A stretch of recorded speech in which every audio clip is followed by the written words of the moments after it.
Sí, buenos días. Vamos acercándonos, por favor.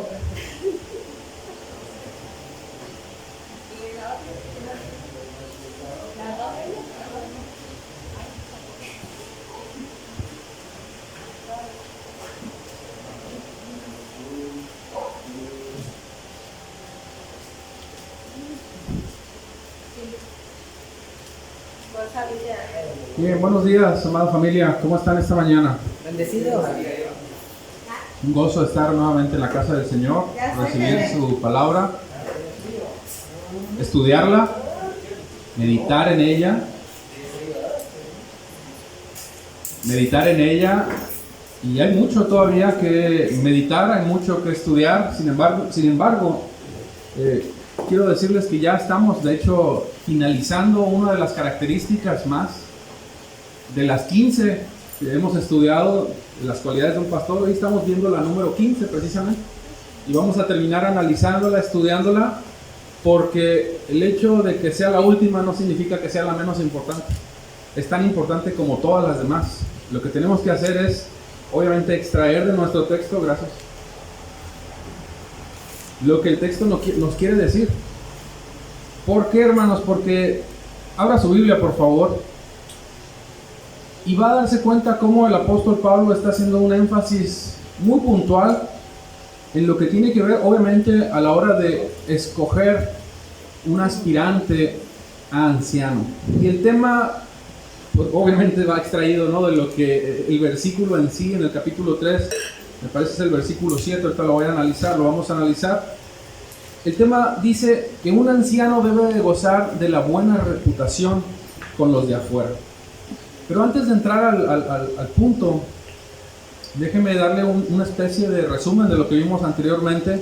Y es que analizábamos el versículo 5 y 6, donde habla precisamente el apóstol Pablo, comienza haciendo una especie de pregunta retórica, ¿no? ¿Quién puede dirigir o quién puede ser candidato a dirigir una iglesia, o quién puede ser anciano o diácono si no sabe gobernar bien su casa? Era la pregunta que comenzaba haciendo el apóstol Pablo en el versículo 5, pero también estudiamos el versículo 6. De hecho, el domingo anterior vimos dos características, ¿no? El versículo 6 habla precisamente de una característica principal que tiene que tener un anciano, y en ese sentido se refiere a que no debe ser un neófito o una persona recién convertida. No voy a tocar más acerca de ese punto, porque obviamente ya lo abordamos, y honestamente tengo mucho que hablar de esta nueva característica.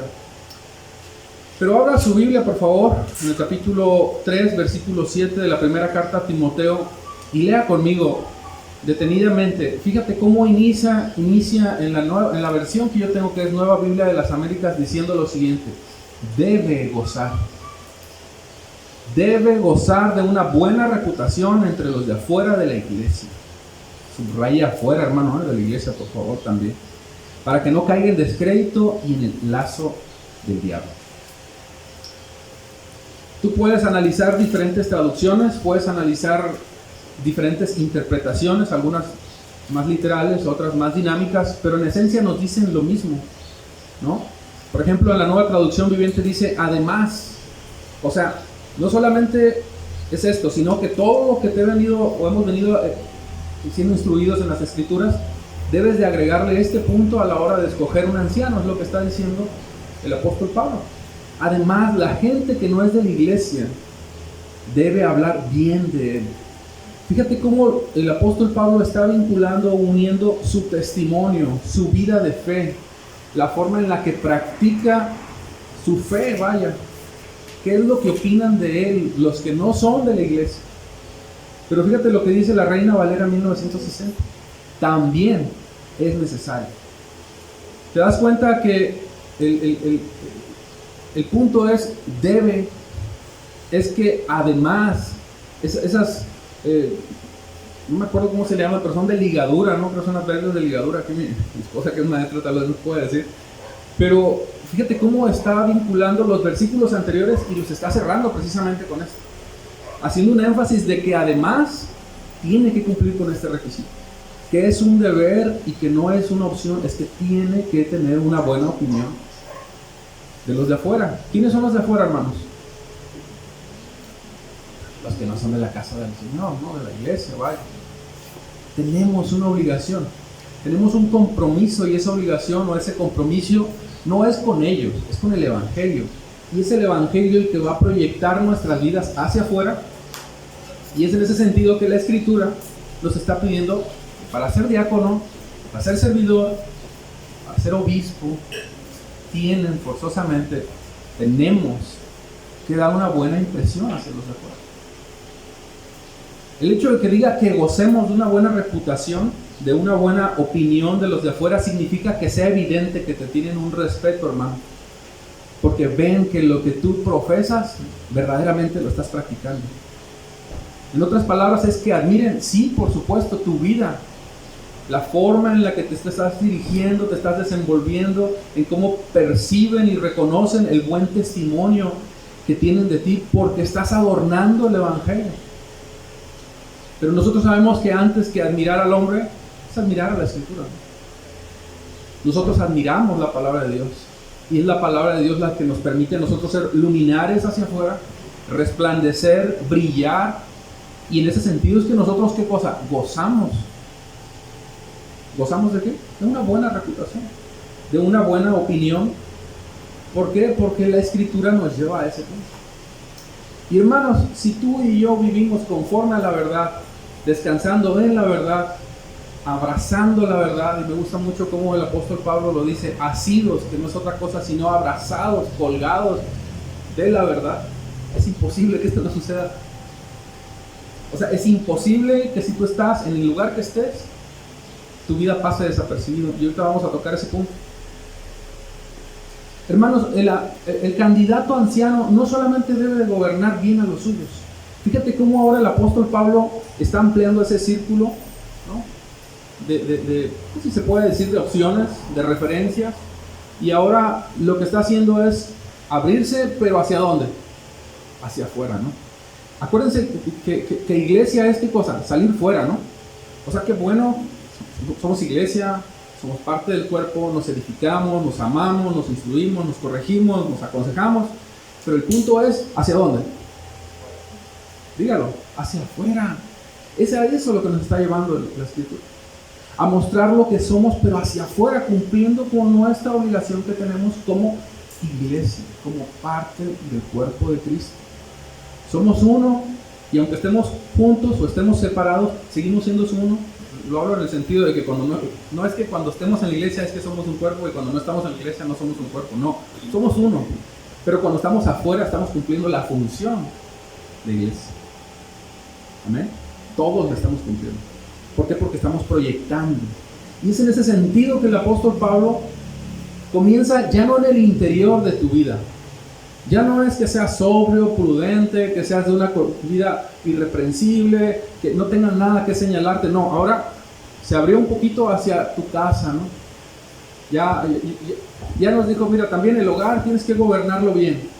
Ya nos dijo que tiene que ser un anciano que su hogar sea bien gobernados y que los suyos, en este caso sus hijos, se sujeten, ¿no?, a la autoridad. Bien gobernados también, y ya comenté qué significa que estén bien gobernados. No voy a tocar ese punto porque ya lo toqué, pero ahora está abriéndose más. ¿Hacia dónde? Hacia afuera. Primero decía el apóstol Pablo, ¿no?, en nuestra interioridad el candidato debe demostrar su conducta en el cómo debe ser. Segundo, ahora hacia el exterior, cómo debe de reflejar su conducta y cómo no debe de ser. Ya lo decíamos. No debe ser pendenciero, dentista, no debe ser provocador, en pocas palabras. No debe ser un hombre dado al vino.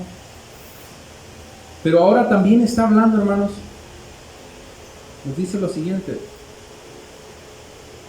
que debemos de abrirnos más hacia afuera. Ahora finalmente en el cuarto punto nos está diciendo cómo debe de ser visto también desde afuera. Y eso tiene que ver con pues se puede decir, ¿no?, mi buena fama o mi buena reputación. Yo creo que es mejor reputación o opinión. ¿Qué opinan los de afuera? ¿Qué dicen de mí los que me conocen y que no son de aquí? Y que tienen mucho que decir, seguramente. En resumen, hermanos, lo que está haciendo el apóstol Pablo es enseñarnos, ¿no?, que no podemos ignorar, por supuesto, lo que opinan los de afuera.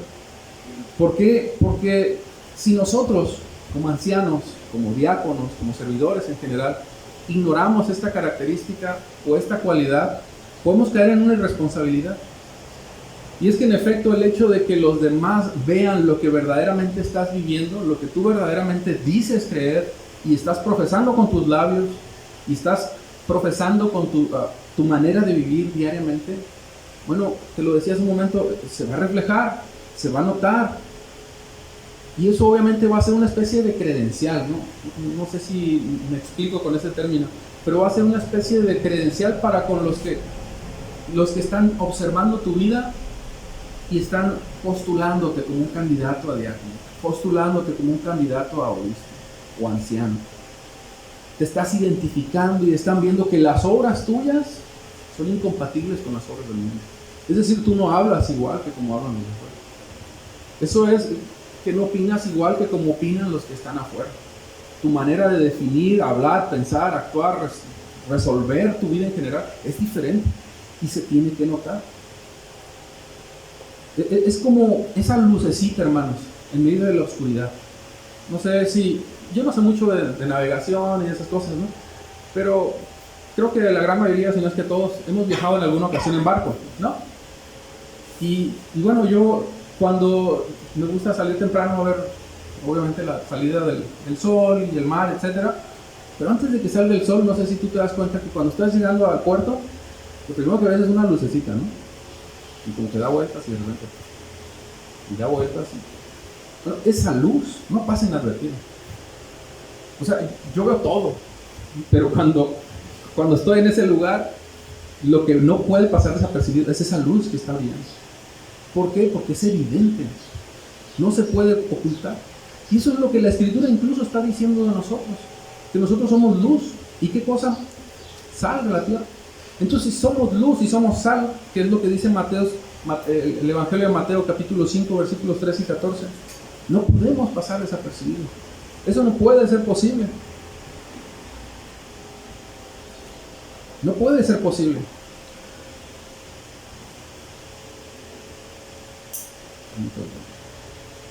Es en ese sentido que el apóstol Pablo nos está llevando a que nos expongamos, a que si somos verdaderamente responsables, si somos serios con lo que estamos profesando y predicando, nosotros nos expongamos a los de afuera para que los de afuera confirmen que efectivamente lo que tú dices que eres, ¿qué cosa? Lo eres. ¿Por qué? Porque lo que opinan de ti está totalmente empatado de la mano con lo que la Escritura dice. Y lo que van a ver en ti es algo diferente. ¿Por qué? Porque no comulgas con sus prácticas, no comulgas con sus temas, no comulgas con sus decisiones. Se nota la sobriedad. Y es inevitable que al estudiar este punto que estoy analizando y que estamos tratando de resolver, es inevitable que no nos hagamos una serie de preguntas. Yo creo una de las más importantes. Y te la pregunto porque yo obviamente me la apliqué también. Y es necesario que la veamos así, como lo que es la Escritura, esa espejo que nos revela lo que en verdad somos. Y que nos preguntemos, ¿qué opinión crees tú que tienen aquellos que no son de la iglesia, pero que con ellos te rodeas? ¿Qué opinión tienen de ti? ¿Qué dirán de ti? No vas a ir y vas a preguntarles, ¿verdad? Pero tú, por la manera en la que te desenvuelves y te desarrollas en el medio en el que estás, tú puedes darte una idea. La gente que no pertenece a la iglesia, tú siendo iglesia afuera, evidenciando la luz, la sal que tú eres, porque tú sazonas, le das sabor a las cosas, en el sentido de que te muestras como reflejando el carácter de Cristo. ¿Qué opinan ellos de eso? ¿O creen que eres una persona simplemente muy respetada porque eres muy moral? No, hermanos, no se trata de que piensen que soy una buena persona porque respeto las leyes. Se trata de que vean en ti, en mí, que en efecto lo que yo estoy predicando es la palabra de Dios. O sea que no es la ley a mí la que me tiene marcando una línea para vivir una vida correcta en el mundo, no. Es la Escritura la que me lleva a mí a vivir en santidad y por consecuencia es la Escritura la que marca mi pauta para decidir, para pensar o para hablar. En ese sentido, lo que ellos van a distinguir no es una vida moral, lo que ellos van a distinguir, ¿qué cosa es? El Evangelio, ¿en dónde? En ti. Seamos honestos, hermanos. Si hiciéramos, y no digo que se vaya a hacer, ¿no? Pero vamos poniéndonos en ese punto. Si por alguna razón visitáramos tu círculo de amistades, tus colegas, tus compañeros, tus familiares inconversos, ¿qué dirían si yo preguntara, ¿no? Si fuera ahí, Juanito López, bueno, Juan Carlos, para no poner a nadie, vengo a pedir referencias de Juan Carlos.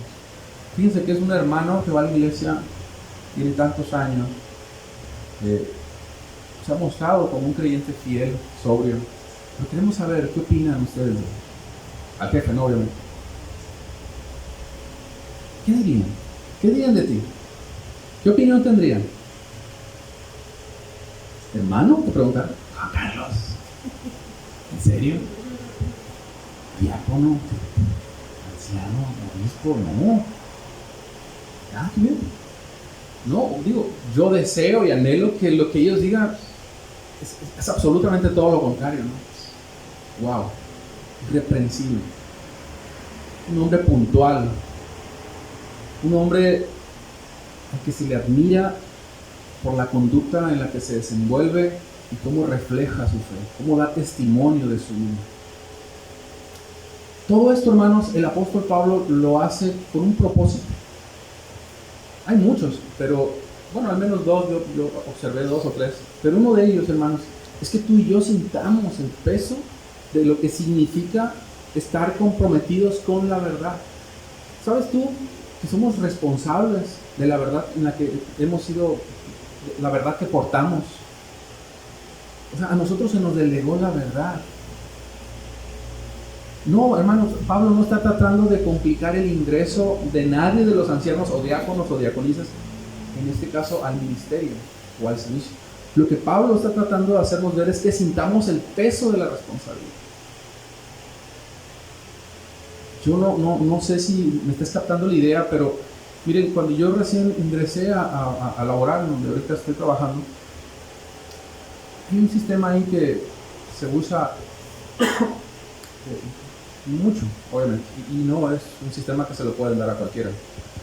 Y en ese sistema se empiezan a abrir como candaditos, una vez que te dan un usuario, obviamente, si es que te lo dan, para que tú vayas teniendo más responsabilidades.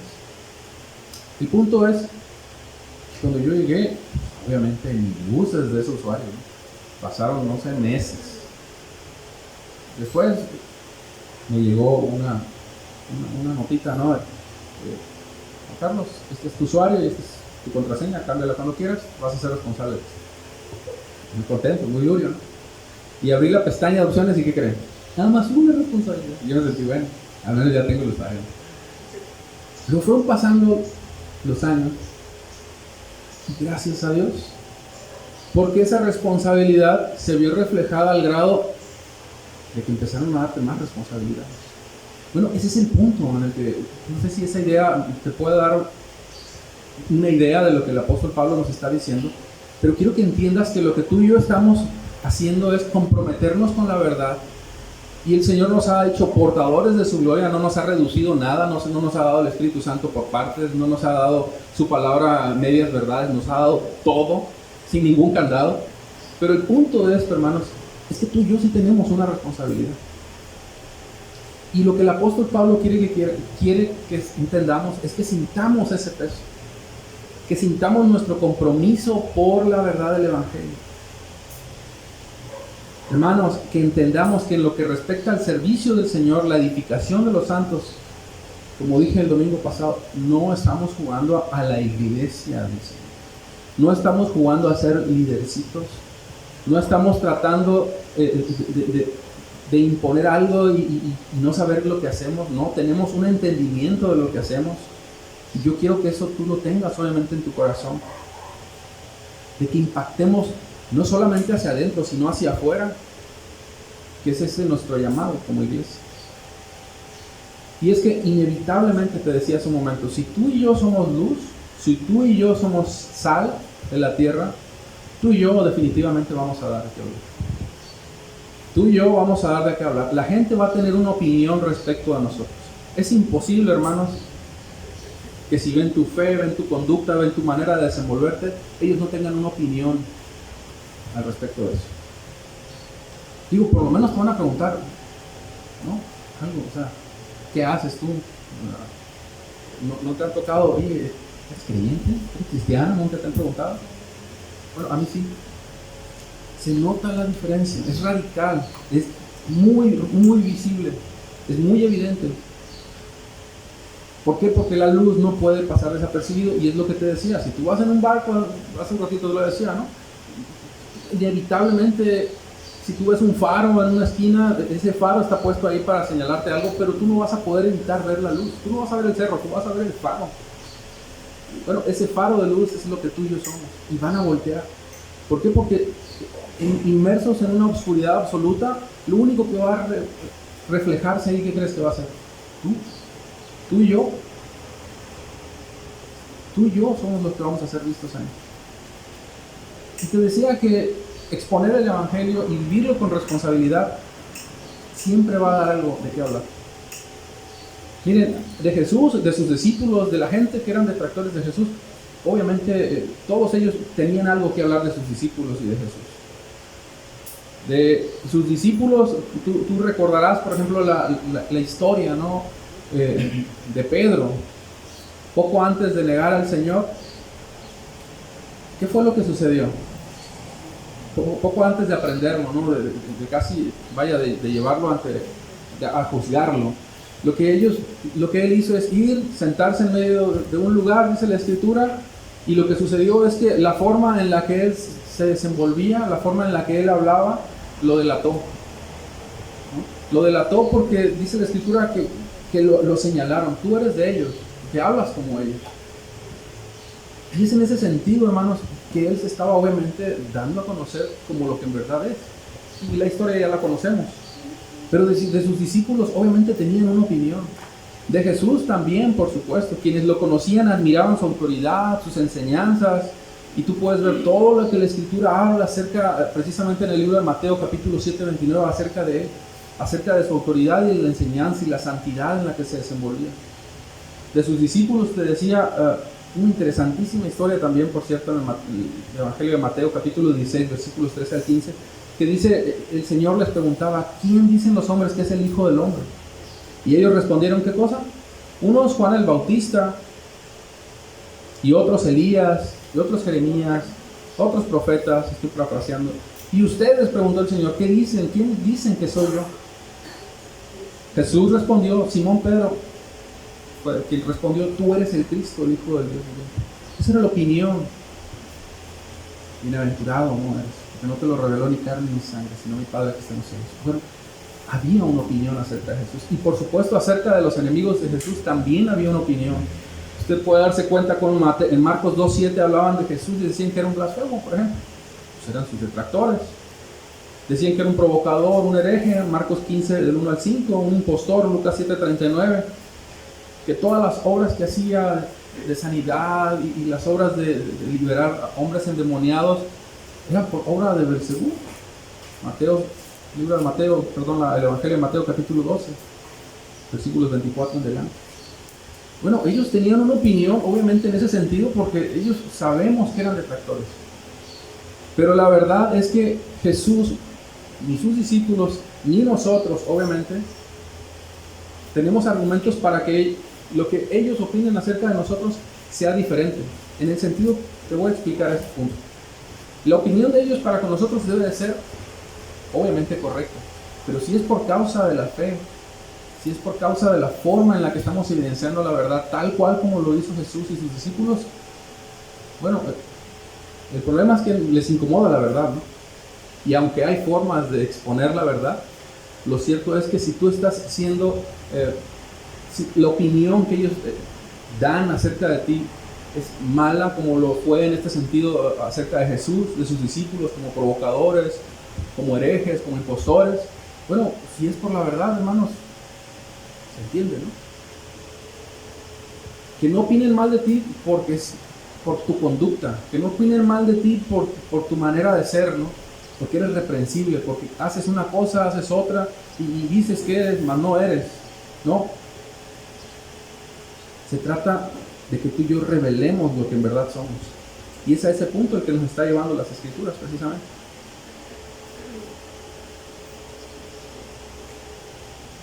Yo quiero que tú analices algo de esto que estoy hablándote, porque hay una intención en el versículo, y a mí me llama mucho la atención ahorita que te decía, ¿no? Si se diera el caso de que un anciano dijera, voy a pedir referencias acerca del hermano Juan Carlos. Me queda esa, puede decirse, duda razonable respecto al punto que está tocando el apóstol Pablo. Porque en ningún momento la intención del versículo nos está negando esa posibilidad. O sea, si el apóstol Pablo está señalando que debe tener una buena reputación para con los de afuera, es porque obviamente el hecho de ir y preguntar no estaría mal, ¿no? Oye, ¿cómo se desempeña tal persona? Mira, es miembro de la iglesia tal. Es un candidato a ser anciano.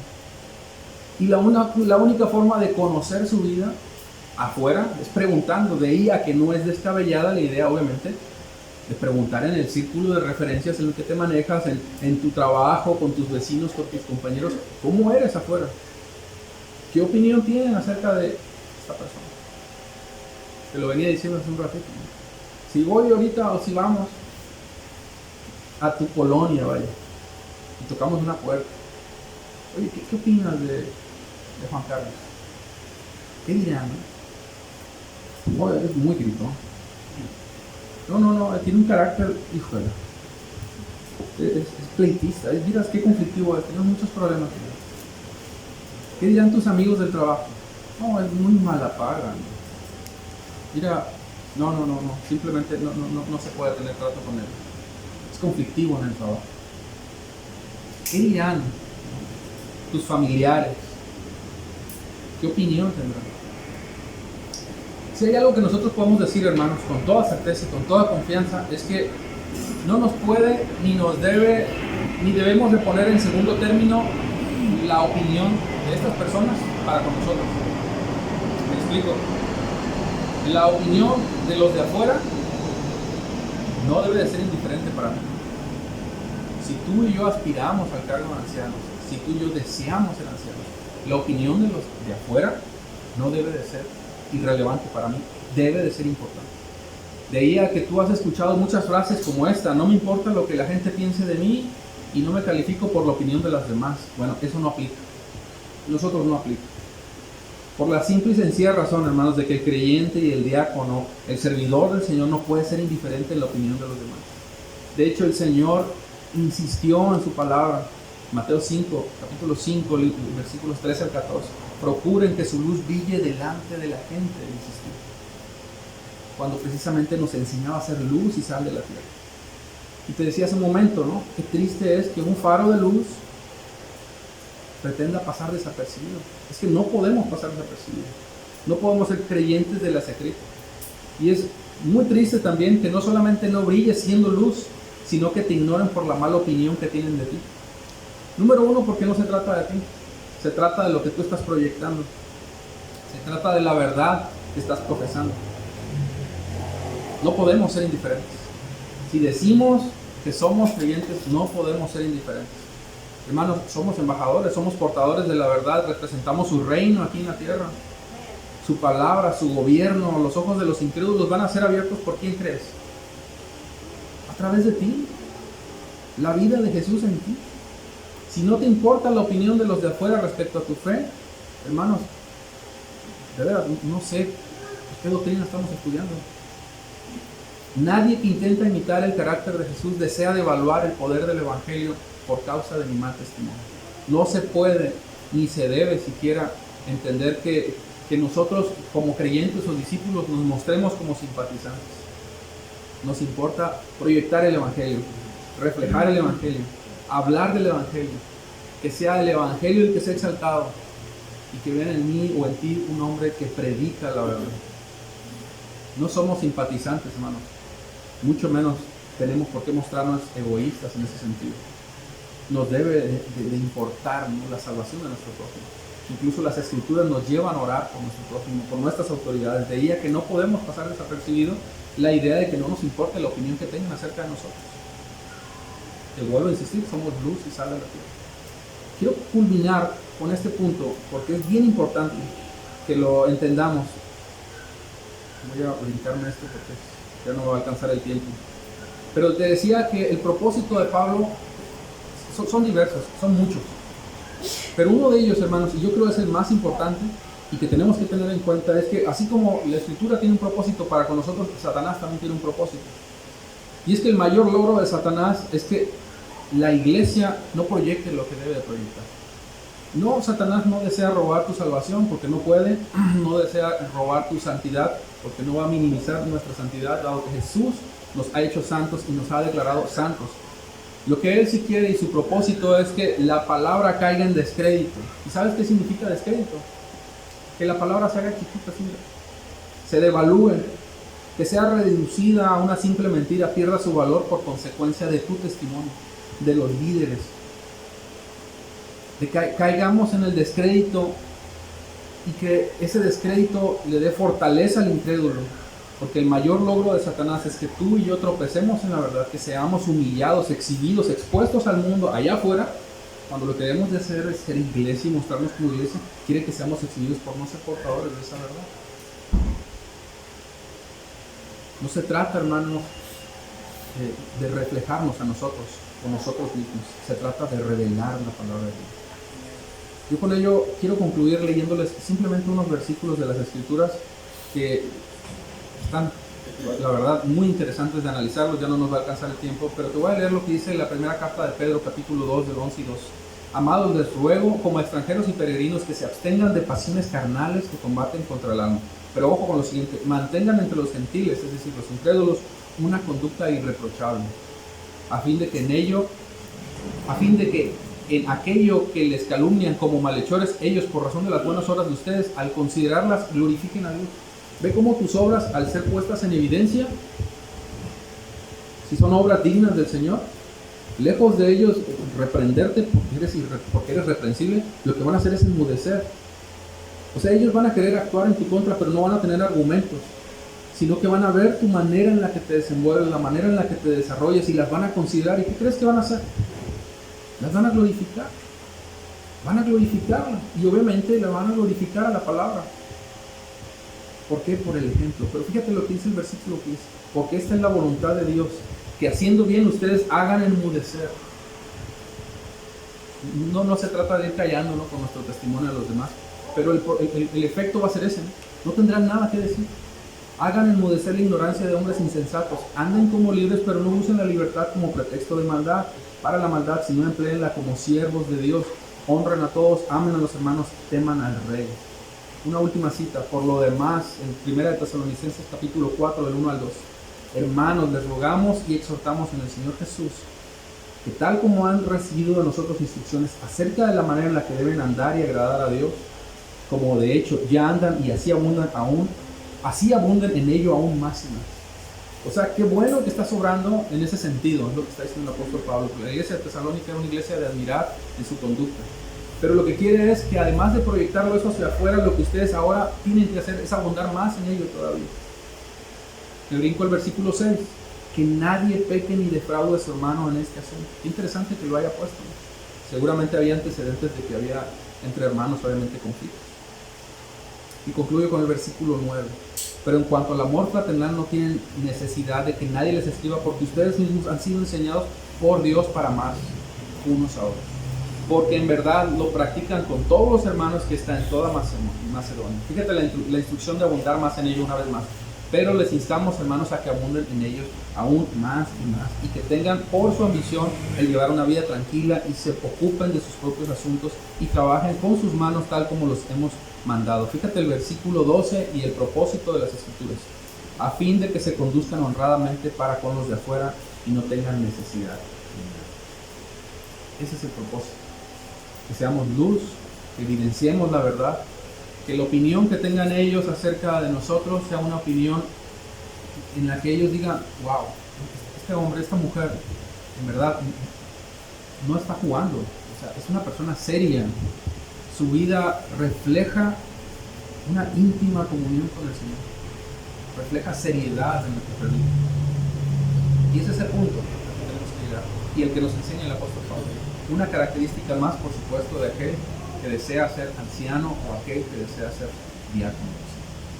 Hay mucho aún, la verdad me tuve que saltar algunos puntos que quería analizar, pero creo que esto resume en general el sentido de lo que quería exponer. Sin embargo, ya entramos a una nueva etapa de este tema que el apóstol Pablo nos está enseñando, y vamos a hablar ahora sobre los diáconos, pero va a ser muy rápido. De hecho, yo creo que va a ser lectura nada más, porque todo lo que habla acerca de los diáconos son puntos que ya hemos analizado. Tal vez uno o dos por ahí diferentes, ¿no? Cositas que precisar. Pero en efecto, esto es lo que el Señor nos está hablando a nosotros como servidores, como diáconos, como diaconisas, como ancianos. ¿Cómo debemos vivir? ¿Qué opinión deben de tener de nosotros los de afuera ahora? Así que, hermanos, yo ruego que esto no lo ignoremos, sino que lo guardemos en nuestro corazón y nos ocupemos, por supuesto, de proyectar el Evangelio dignamente para con nosotros. Padre bendito, qué bueno eres, Señor.